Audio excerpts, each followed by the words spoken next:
Iran US ಯುದ್ಧ ವಿರಾಮಕ್ಕೆ ಪಾಕಿಸ್ತಾನ ಮಧ್ಯಸ್ಥಿಕೆ. 56 ಇಂಚಿನ ಎದೆ ಎಲ್ಲೋಯ್ತು ಎಂದ ಕಾಂಗ್ರೆಸ್. ಭಾರತದ ವಿದೇಶಾಂಗ ನೀತಿ ವಿಫಲವಾಗಿದೆ ಎಂದ ಜೈರಾಮ್ ರಮೇಶ್. ಇರಾನ್ ಅಮೆರಿಕ ಯುದ್ಧ ವಿರಾಮಕ್ಕೆ ಪಾಕಿಸ್ತಾನ ಮಧ್ಯಸ್ಥಿಕೆ ವಹಿಸಿರುವುದು ಇದೀಗ ಭಾರಿ ಕುತೂಹಲ ಕೆರಳಿಸುತ್ತಿದೆ. ಪುಟ್ಟ ದೇಶವಾದರೂ ಇದೀಗ ಜಗತ್ತಿನ ಗಮನ ಸೆಳೆಯುತ್ತಿದೆ. ಪಾಕಿಸ್ತಾನಕ್ಕೆ ಅಮೆರಿಕ ಕೊಡ್ತಾ ಇರೋ ಪ್ರಿಫರೆನ್ಸ್ ನೋಡಿದ್ರೆ ಪಾಕ್ ಬೆನ್ನಿಗೆ ಬಲಾಢ್ಯ ದೇಶಗಳೇ ಬಂದು ನಿಲ್ಲೋ ಸಾಧ್ಯತೆ ಇದೆ. ಇದನ್ನ ಅತ್ಯಂತ ಸೂಕ್ಷ್ಮವಾಗಿ ಗಮನಿಸಿರೋ ಕಾಂಗ್ರೆಸ್ ನಾಯಕರು 56 ಇಂಚಿನ ಎದೆ ಎಲ್ಲೋಯ್ತು ಅಂತೇಳಿ ವ್ಯಂಗ್ಯವಾಡಿದ್ದಾರೆ. ಜೊತೆಗೆ ಭಾರತದ ವಿದೇಶಾಂಗ ನೀತಿ ವಿಫಲವಾಗಿದೆ ಅಂತೇಳಿ ಕಿಡಿಕಾರುತ್ತಿದ್ದಾರೆ. ಹಾಗಾದ್ರೆ ಏನಿದು ಕಾಂಗ್ರೆಸ್ನ ವಾಗ್ದಾಳಿ ಅಂದ್ರ? ಆ ಕುರಿತ ಇನ್ಸೈಡ್ ಮಾಹಿತಿಯನ್ನ ಬಿಚ್ಚಿಡ್ತೇವೆ. ಆದ್ರೆ ಅದಕ್ಕಿಂತ ಮೊದಲು ಹಲೋ ಕನ್ನಡ ಯೂಟ್ಯೂಬ್ ಚಾನಲ್ ಅನ್ನ ಸಬ್ಸ್ಕ್ರೈಬ್ ಮಾಡ್ಕೊಳ್ಳಿ. ಹಾಗೇನೇ ಪಕ್ಕದಲ್ಲಿರೋ ಬೆಲ್ ಬಟನ್ ಅನ್ನು ಪ್ರೆಸ್ ಮಾಡಿ. ಪಾಕಿಸ್ತಾನ ಭಯೋತ್ಪಾದಕರನ್ನ ಪೋಷಿಸುತ್ತಿರೋ ಪರಮ ಪಾಪಿ ದೇಶ. ಜೊತೆಗೆ ಭಾರತದ ಗಡಿಯಲ್ಲಿ ಸದಾ ಕಿರಿಕಿರಿಯನ್ನುಂಟು ಮಾಡುತ್ತಿರೋ ದೇಶ. ಭಾರತದ ನೆಲದಲ್ಲಿ ಬಾಂಬಿಟ್ಟು ಉಗ್ರರನ್ನ ಒಳನುಸುಳಿಸಿ ಅದೆಷ್ಟೋ ಮಂದಿಯನ್ನ ಬಲಿ ಪಡೆದ ಹೇಡಿ ರಾಷ್ಟ್ರ. ಇಂಥ ರಾಷ್ಟ್ರಕ್ಕೆ ಜಾಗತಿಕವಾಗಿ ವಿಶ್ವದ ದೊಡ್ಡಣ್ಣನ ಸಪೋರ್ಟ್ ಸಿಗ್ತಾ ಇದೆ. ಚಿಕ್ಕ ದೇಶವಾದ್ರೂ ಜಾಗತಿಕವಾಗಿ ಇದೀಗ ಸೆಂಟರ್ ಆಫ್ ಅಟ್ರಾಕ್ಷನ್ ಆಗಿ ಬದಲಾಗಿದೆ. ಅದರಲ್ಲೂ ಇರಾನ್ ಯುಎಸ್ ಕದನ ವಿರಾಮಕ್ಕೆ ಪಾಕಿಸ್ತಾನ ಮಧ್ಯಸ್ಥಿಕೆ ವಹಿಸಿರೋದನ್ನ ನೋಡಿದ್ರೆ ಭಾರತದ ವಿದೇಶಾಂಗ ನೀತಿಗೆ ಜಾಗತಿಕವಾಗಿ ಪೆಟ್ಟು ಬೀಳುತ್ತಿದೆಯಾ ಅನ್ನೋ ಅನುಮಾನ ಕಾಡದೇ ಇರಲ್ಲ. ಈ ಬಗ್ಗೆ ಸಿಡಿದೆದ್ದಿರೋ ಕಾಂಗ್ರೆಸ್ ನಾಯಕರು ಕೇಂದ್ರ ಸರ್ಕಾರದ ವಿರುದ್ಧ ಕೆಂಡ ಕಾರುತ್ತಿದ್ದಾರೆ. ಅಮೆರಿಕ ಮತ್ತು ಇರಾನ್ ನಡುವೆ ಏರ್ಪಟ್ಟಿರುವ 2 ವಾರಗಳ ಕದನ ವಿರಾಮವನ್ನ ಜಗತ್ತು ಸ್ವಾಗತಿಸುತ್ತಿದ್ರು ಈ ಪ್ರಕ್ರಿಯೆ ಪಾಕಿಸ್ತಾನ ಮಧ್ಯಸ್ಥಿಕೆ ವಹಿಸಿರುವುದು ಭಾರತದ ರಾಜತಾಂತ್ರಿಕತೆಗೆ ಬಿದ್ದ ದೊಡ್ಡ ಹೊಡೆತ ಅಂತೇಳಿ ಕಾಂಗ್ರೆಸ್ ಹಿರಿಯ ನಾಯಕ ಜೈರಾಮ್ ರಮೇಶ್ ಟೀಕಿಸಿದ್ದಾರೆ. ಈ ಕುರಿತು ಸಾಮಾಜಿಕ ಜಾಲತಾಣ ಎಕ್ಸ್ ನಲ್ಲಿ ಸುದೀರ್ಘ ಪೋಸ್ಟ್ ಹಂಚಿಕೊಂಡಿರುವ ಅವರು ಪಾಕಿಸ್ತಾನವನ್ನ ಜಾಗತಿಕವಾಗಿ ಏಕಾಂಗಿಯಾಗಿಸುವಲ್ಲಿ ಪ್ರಧಾನಿ ನರೇಂದ್ರ ಮೋದಿ ವಿಫಲವಾಗಿದ್ದಾರೆ ಅಂತ ಆರೋಪಿಸಿದ್ದಾರೆ. ಅಮೆರಿಕ, ಇಸ್ರೇಲ್ ಮತ್ತು ಇರಾನ್ ನಡುವಿನ ಕದನ ವಿರಾಮದ ಇಡೀ ಪ್ರಕ್ರಿಯೆಯಲ್ಲಿ ಭಾರತದ ಸ್ಥಾನಮಾನಕ್ಕೆ ಪೆಟ್ಟು ಬಿದ್ದಿದೆ ಅಂತೇಳಿ ಜೈರಾಮ್ ರಮೇಶ್ ಅಭಿಪ್ರಾಯಪಟ್ಟಿದ್ದಾರೆ. ಭಯೋತ್ಪಾದನೆಯನ್ನ ಪೋಷಿಸುತ್ತಿರುವ ಪಾಕಿಸ್ತಾನವು ಇಂದು 2 ಬಲಾಢ್ಯ ದೇಶಗಳ ನಡುವೆ ಶಾಂತಿ ಸಂಧಾನ ಮಾಡುವ ಪಾತ್ರ ವಹಿಸುತ್ತಿರುವುದು ಭಾರತದ ವಿದೇಶಾಂಗ ನೀತಿಯ ಸೋಲನ ತೋರಿಸುತ್ತದೆ.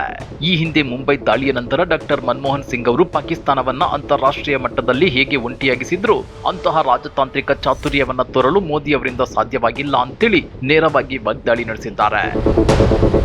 ಪ್ರಧಾನಿ ಮೋದಿ ಅವರು ಇಸ್ರೇಲ್ ಭೇಟಿ ಮುಗಿಸಿದ ಕೇವಲ 2 ದಿನಗಳ ನಂತರ ಇರಾನ್ನಲ್ಲಿ ಉನ್ನತ ಅಧಿಕಾರಿಗಳ ಹತ್ಯೆಯೊಂದಿಗೆ ಸಂಘರ್ಷ ಆರಂಭವಾಗಿತ್ತು. ಈ ಬೆಳವಣಿಗೆಗಳು ಭಾರತದ ಜಾಗತಿಕ ಖ್ಯಾತಿಗೆ ಕಳಂಕ ತಂದಿವೆ ಅಂತೇಳಿ ರಮೇಶ್ ದೂರಿದ್ದಾರೆ. ಗಾಜಾದಲ್ಲಿ ಇಸ್ರೇಲ್ ನಡೆಸುತ್ತಿರುವ ನರಮೇಧ ಮತ್ತು ಪಶ್ಚಿಮ ದಂಡೆಯಲ್ಲಿನ ಆಕ್ರಮಣಕಾರಿ ವಿಸ್ತರಣಾ ನೀತಿಗಳ ಬಗ್ಗೆ ಮೋದಿ ಮೌನ ವಹಿಸಿರುವುದು ಭಾರತದ ಸ್ಥಾನಮಾನವನ್ನ ಕುಗ್ಗಿಸಿದೆ. ಈ ಭೇಟಿಯು ಅಂತಾರಾಷ್ಟ್ರೀಯ ಮಟ್ಟದಲ್ಲಿ ಭಾರತದ ಪ್ರಭಾವವನ್ನು ವೃದ್ಧಿಸುವ ಬದಲು ಕುಂಠಿತಗೊಳಿಸಿದೆ ಅಂತೇಳಿ ಆರೋಪಿಸಿದ್ದಾರೆ.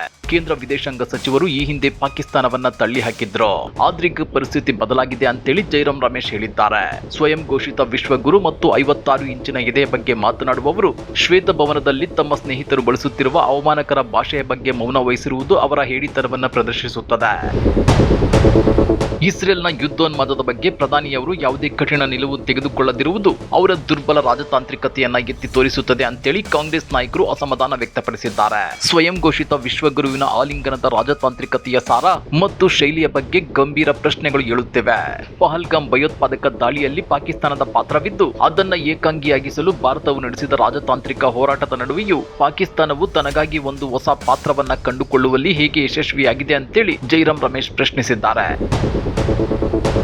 ಇನ್ನ ನಮಸ್ತೆ ಟ್ರಂಪ್, ಹೌಡಿ ಮೋದಿ ಮತ್ತು ಮತ್ತೊಮ್ಮೆ ಟ್ರಂಪ್ ಸರ್ಕಾರದಂತಹ ಪ್ರಚಾರಗಳನ್ನ ಮೋದಿ ಅವರು ಮತ್ತು ಅವರ ಬೆಂಬಲಿಗರು ನಡೆಸಿದ ನಂತರವೂ ಅಮೆರಿಕವು ಪಾಕಿಸ್ತಾನಕ್ಕೆ ಹೊಸ ಜವಾಬ್ದಾರಿಯನ್ನು ನೀಡಲು ಭಾರತ ಹೇಗೆ ಅನುಮತಿ ನೀಡಿತು ಅಂತೇಳಿ ಪ್ರಶ್ನೆ ಮಾಡಿದ್ದಾರೆ. ಹಾಗಾದ್ರೆ ಪಾಕಿಸ್ತಾನಕ್ಕೆ ಅಮೆರಿಕ ಸಿಕ್ಕಾಪಟ್ಟೆ ಪ್ರಾಮುಖ್ಯತೆ ಕೊಡ್ತಾ ಇರೋದಕ್ಕೆ? ಇರಾನ್ ಅಮೆರಿಕ ಯುದ್ಧದ ಸಂಧಾನ ಸಭೆ ಪಾಕಿಸ್ತಾನದಲ್ಲಿ ನಡೆಯುವಂತೆ ನೋಡಿಕೊಂಡು ಭಾರತಕ್ಕೆ ಅಮೆರಿಕ ಅದೇನ್ ಸಂದೇಶ ಕೊಡ್ತಾ ಇದೆ? ಜಾಗತಿಕ ಮಟ್ಟದಲ್ಲಿ ನಮ್ಮ ಶತ್ರು ದೇಶ ಪಾಕಿಸ್ತಾನಕ್ಕೆ ಸಿಗ್ತಾ ಇರೋ ಮನ್ನಣೆ ಭಾರತದ ರಾಜತಾಂತ್ರಿಕತೆಗೆ ಹಿನ್ನಡೆಯ? ಕಾಂಗ್ರೆಸ್ ಮುಖಂಡ ಜೈರಾಮ್ ರಮೇಶ್ ಅವರು ಎತ್ತಿರೋ ಈ ಗಂಭೀರ ಪ್ರಶ್ನೆಗಳ ಬಗ್ಗೆ ನೀವೇನಂತೀರಾ? ಕಮೆಂಟ್ ಮಾಡಿ, ವಿಡಿಯೋ ಲೈಕ್ ಮಾಡಿ, ಶೇರ್ ಮಾಡಿ. ಇಂಥ ಮತ್ತಷ್ಟು ರೋಚಕ ರಾಜಕೀಯ ಸುದ್ದಿಗಳನ್ನ ಮಿಸ್ ಮಾಡದೆ ನೋಡಬೇಕು ಅಂದ್ರೆ ಹಲೋ ಕನ್ನಡ ಯೂಟ್ಯೂಬ್ ಚಾನಲ್ ಅನ್ನ ಸಬ್ಸ್ಕ್ರೈಬ್ ಮಾಡ್ಕೊಳ್ಳಿ.